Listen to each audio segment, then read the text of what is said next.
Alright, what to do when you have condensation in your headlights. This is in regards to a 2007 Lexus rx350. This vehicle had already had the headlights replaced once, at least the passenger side, under a warranty. Lexus is no longer covering this part, and like I said, the second one failed as well. So to take this thing out, you've got to remove the top cover.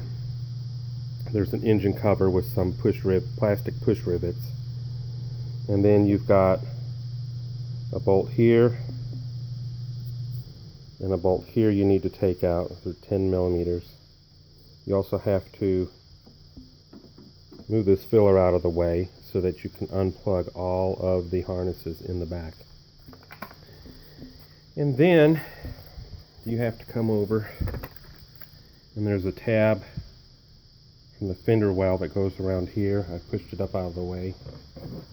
You've got to pry this out of the way so that you can undo this 10 millimeter bolt that holds in this part of the bumper. And then underneath the bumper, where these tabs are, you have to remove all the bolts that go with that. Do that all the way around, and then try not to do what I did and break this tab. Now I'm going to be hopefully I can still have enough left to hold the bumper up against the body panel.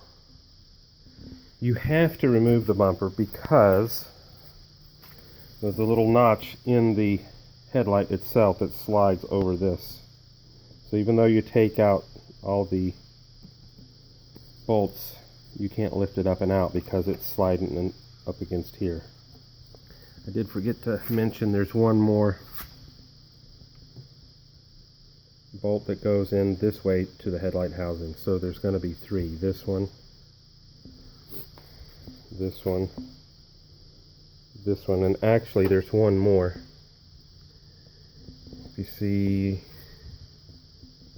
that hole right there, there's a 10 millimeter bolt that holds down part of the bracket that's attached to the headlight housing that also holds the HID ballast. So all that has to come out. You've got to disconnect all these different wires.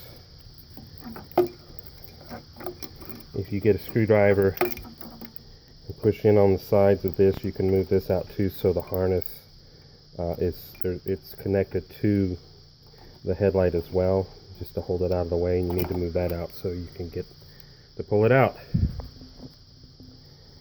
Then what you can do is I took my leaf blower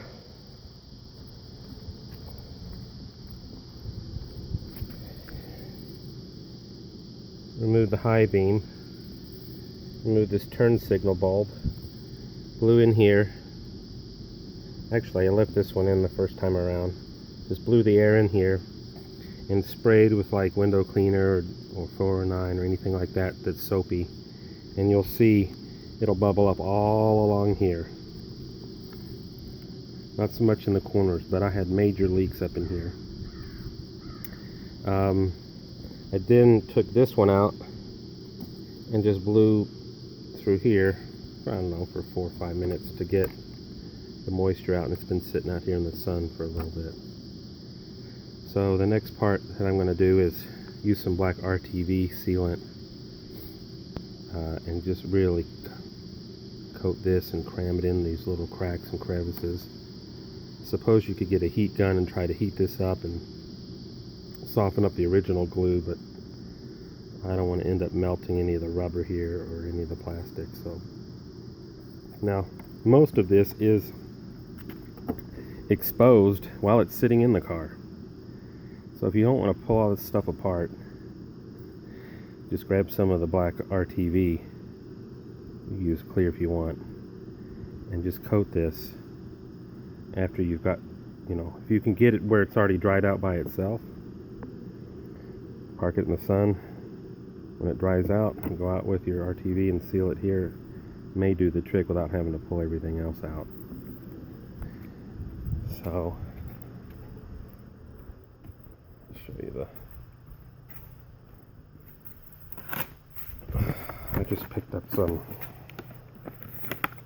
Permatex black silicone, weather resistant, and I'm going to apply and we'll see how it goes.